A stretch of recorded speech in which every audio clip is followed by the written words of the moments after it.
ఆరోగ్య భాగ్య చక్రం మరో అంకానికి స్వాగతం. మనం తులారాశికి వచ్చాం. తులారాశిలో నక్షత్ర సమూహాలు మీకు తెలిసినవే. చిత్త 2 పాదాలు, స్వాతి 4 పాదాలు, విశాఖ 3 పాదాలు. చిత్త గురించి మనం చర్చించుకున్నాం. ఒక నక్షత్రం ఒక ముత్యం ఆకారంలో ఉంటుంది. కాకపోతే స్వాతి నక్షత్రం, దీన్ని బూటిస్ లేదా ఆర్క్యూరస్ అంటారు. ఇది కూడా ఒక నక్షత్రమే. ఇది ఒక సెఫైర్ ఆకారంలో ఉంటుంది.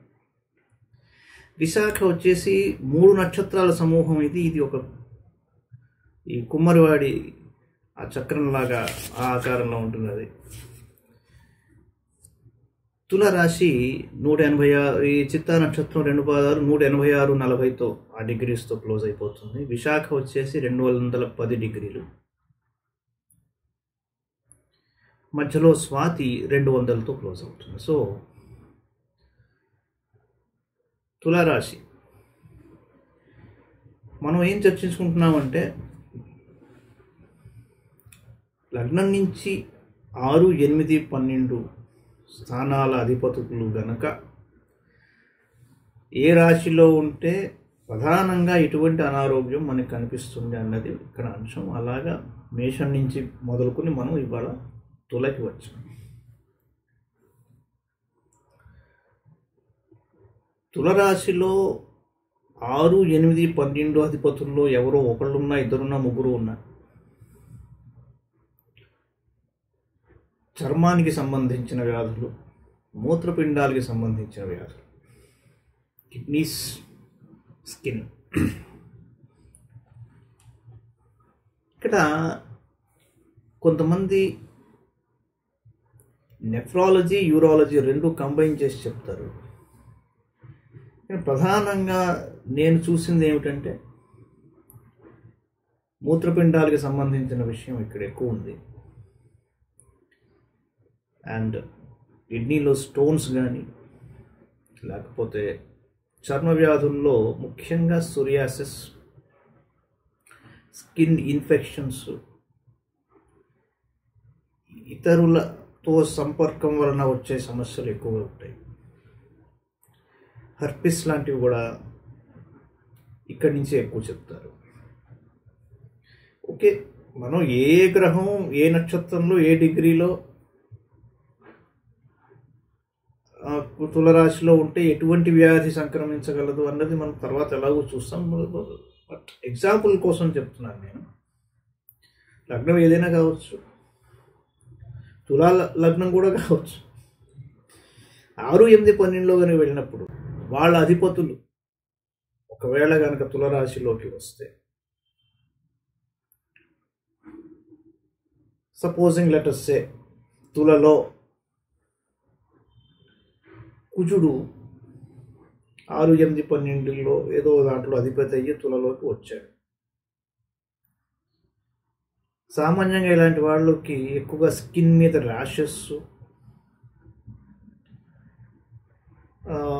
స్కిన్ ఎలర్జీస్, బ్లేడ్ ఎలర్జీ కానీ, లేకపోతే ఇంకేదైనా గుచ్చుకున్నప్పుడు కానీ, ఏదైనా ముళ్ళు రాసుకున్నప్పుడు కానీ తొందరగా తగ్గకపోవడం, అది కొంతకాలం పట్టడం, కొన్ని కెమికల్స్ పడకపోవడం లాంటివి కనిపిస్తుంటాయి. తులలో శని ఉంటే శని ఉచ్చరాశిలో ఉంటాడు. కానీ ఒకవేళ 6, 8, 12 అధిపతి అయి ఉన్నాడు అనుకోండి, ఖచ్చితంగా కిడ్నీస్లో స్టోన్స్ అనేవి ఎక్కువగా కనిపిస్తుంటాయి. స్కిన్కి సంబంధించి శని వల్ల వచ్చే సమస్యలు కొద్దిగా విచిత్రంగా ఉంటాయి. ఎక్స్ట్రా గ్రోత్, ఉలిపిరిగాయలు, సడన్గా ఎక్కడో ఏదో చోట ఒక సిస్ట్ లాగా ఏర్పడడం, అది ఏమిటో తెలీదు.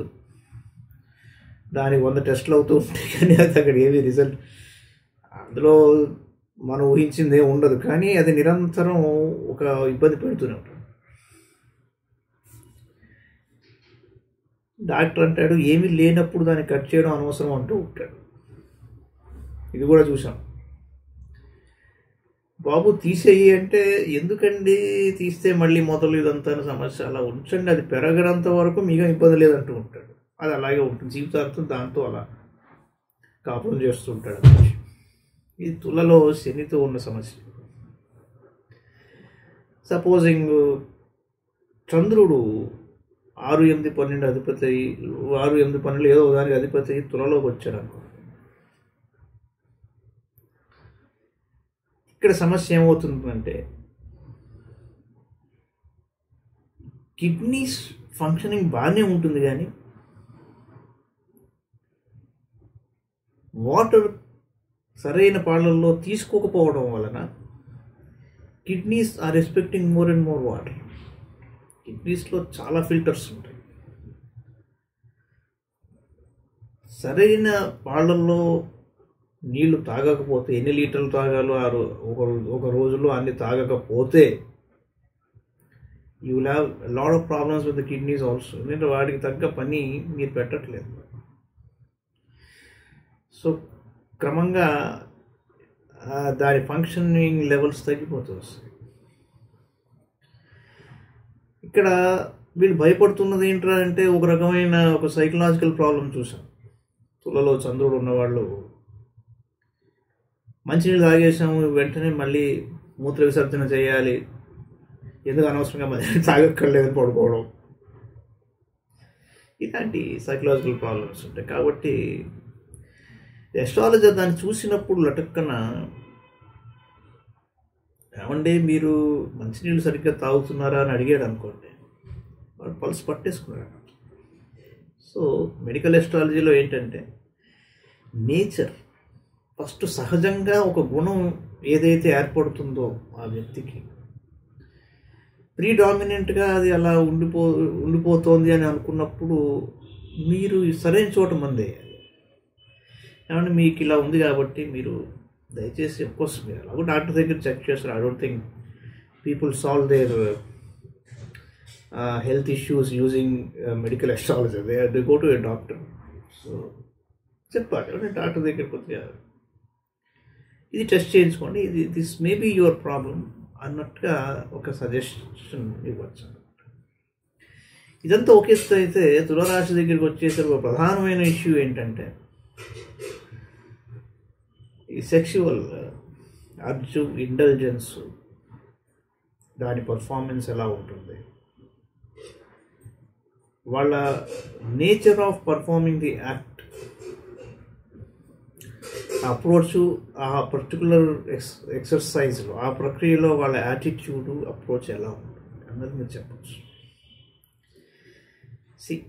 మనం మెడికల్ ఇష్యూస్ మాట్లాడుకుంటున్నాం కాబట్టి దీంట్లో పెద్ద దాపరికం ఏమి ఉండక్కర్లేదు. ఒక నిజమైన ఎస్ట్రాలజర్ దగ్గర మీరు ఏం దాచినా దాగదు, డాక్టర్ దగ్గర కూడా అంతే. పాయింట్ ఎక్కడ వస్తుంది అంటే, సపోజింగ్ మ్యారిటల్ పార్ట్నర్ని వెతికేటప్పుడు, లేకపోతే మీకు ఉన్న యాటిట్యూడ్ని అవతల పక్క వాళ్ళ యాటిట్యూడ్ని మీరు కంబైన్ చేయాలనుకున్నప్పుడు, ఇక్కడ ఎస్ట్రాలజర్కి హారోస్కోప్లో కనిపించిన అప్రోచ్ కనుక మీకున్న ప్రాక్టికల్ ఎక్స్పీరియన్స్తో మ్యాచ్ అవుతున్నప్పుడు చాలా ప్రాబ్లమ్స్ సింపుల్గా సాల్వ్ అవుతాయి. ఎంచేత అంటే, ఇందువలన ఇలా ఉన్నదా కాబట్టి ఈ చిన్న కొద్దిగా ఆగి ఇలా చేసుకుంటే ఎలా ఉంటుందో అనుకున్న చోట మీరు స్వర్గసుఖం అనుభవించవచ్చు. లేదు, అదేదో పెద్ద మార్మికమైన విషయం, అది చాలా ప్రాబ్లమాటిక్ అనుకుని మీరు దాన్ని దాచేసుకుంటూ ఎవరికి చెప్పకుండా, లేకపోతే మీరేమి అమెండ్మెంట్స్ చేసుకోకుండా అలాగ సంతృప్తి చెందకుండా వెళ్ళిపోతుంటే సైకలాజికల్గా చాలా ఇబ్బంది పడి కాంప్లికేషన్స్ వచ్చేసి finally you will end up seeing a psychiatrist rather than having real happiness in life. That is where medical astrology really helps. మీరు త్వరపడి నిర్ణయాలకు రావడానికి వీల్లేదు. Either you should consult a very good astrologer or a very good doctor or both. So తులారాశి దగ్గరికి వచ్చేసరికి approach to the material world, the material satisfactions, అది కూడా కనిపిస్తుంది. అందులో ఉన్న గ్రహాన్ని అనుసరించి ఏ విధంగా వీళ్ళ అప్రోచ్ ఆ యాక్టివిటీకి ఉంటుందనేది మనం చాలా తేలిగ్గా చెప్పవచ్చు. ఒక్కోసారి అందులో లాస్ట్ టైం వేసిన క్వశ్చన్లో importance can it be predicted and yes it can be. I'm giving one clue. చాలా కాన్ఫిగరేషన్స్ ఉంటాయి, 12th హౌస్ కూడా చాలా జాగ్రత్తగా చూడాలి. But the predominating aspect in Tula Libra నుంచి ఒక హైలైట్ వేసుకుని ఆ వ్యక్తి యొక్క అప్రోచ్ యాటిట్యూడ్ని స్టడీ చేయొచ్చు అన్నమాట. రాబోయే అంకంలో వృశ్చిక రాశి గురించి చెప్పుకుంటాం.